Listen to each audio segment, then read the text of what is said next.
कोई मर्डर नहीं, कोई लड़ाई नहीं, जबरदस्ती का एक भी निशान नहीं, फिर भी पूरा जहाज खाली मिला। ये कहानी है मैरी सेलेस्ट की, एक ऐसा जहाज जो इतिहास की सबसे डरावनी पहेली बन गया।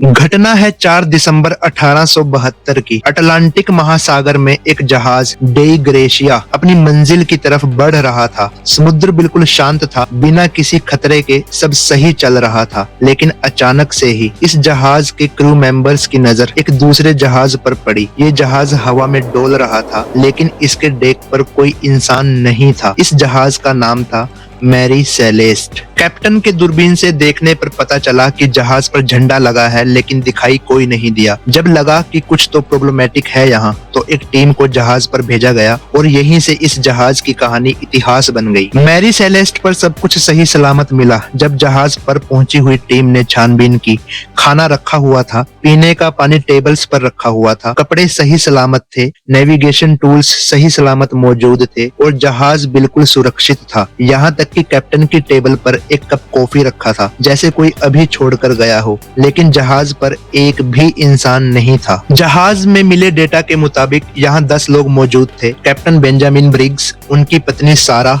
और उनकी 2 साल की बेटी सोफिया और बाकी क्रू मेंबर्स, लेकिन सभी गायब थे। छानबीन में सिर्फ एक चीज मिली, वो थी लाइफ बोट, जो गायब थी इस जहाज से। मतलब लोग जहाज छोड़कर तो गए, लेकिन क्यों? जबकि समुद्र शांत था, कोई तूफान नहीं, कोई एसओएस नहीं, इंजन भी बंद नहीं था, जहाज पर खाना पानी भी भरपूर था। इतने अच्छे हालात में भी कोई जहाज क्यों छोड़ेगा? यही सबसे बड़ा सवाल था इस घटना का। आखिरकार ब्रिटिश अमेरिकन जांच शुरू हुई। लगभग 15 दिनों तक जहाज के हर हिस्से की तलाशी ली गई और इन्वेस्टिगेशन रिपोर्ट में लिखा गया, no sign of piracy, no sign of mutiny, no storm और नो वायलेंस।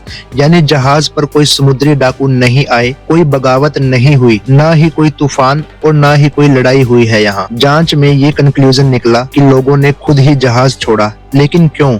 इसका जवाब आज तक किसी के पास नहीं। मैरी सेलेस्ट एकदम सही हालत में था। इसमें रखे 1701 बैरल शराब भी सुरक्षित थे, मतलब चोरी भी नहीं हुई थी यहाँ पर। लेकिन साइंटिस्ट, हिस्टोरियंस और समुद्री एक्सपर्ट्स की सबसे मजबूत थ्योरी ये बनी कि इस जहाज पर जो शराब वाले बैरल रखे थे, उनमें से 9 बैरल्स खराब लकड़ी के बने थे। इन्वेस्टिगेशन में भी पाया गया था कि शराब के 9 बैरल्स खाली थे। मतलब इन खराब बैरल्स से मेथनॉल गैस निकली होगी। मेथनॉल ऐसी गैस है जिसमें कोई स्मेल नहीं होती। ये गैस थोड़े से स्पार्क से भी धमाका कर सकती है। हो सकता है गैस ने जहाज के अंदर धुआं बना दिया हो। कैप्टन ने सोचा होगा कि यहाँ ब्लास्ट हो सकता है और उसने तुरंत सभी को लाइफ बोट में बिठाकर जहाज के पिछले हिस्से में बांध दिया हो। ऐसा इसलिए हो सकता है क्योंकि जहाज से लाइफ बोट गायब थी, लेकिन समुद्र की लहरों ने लाइफ बोट की रस्सी तोड़ दी हो और सभी लोग बह गए हो और जहाज मैरी सेलेस्ट धीरे धीरे अकेला चलता रहा हो। आज 150 साल बाद भी मैरी सेलेस्ट एक पहेली है। ना किसी का शव मिला, ना लाइफ बोट और ना ही कोई मैसेज मिला। सिर्फ एक खाली जहाज और एक सवाल कि समुद्र ने उस दिन 10 लोगों के साथ क्या किया था।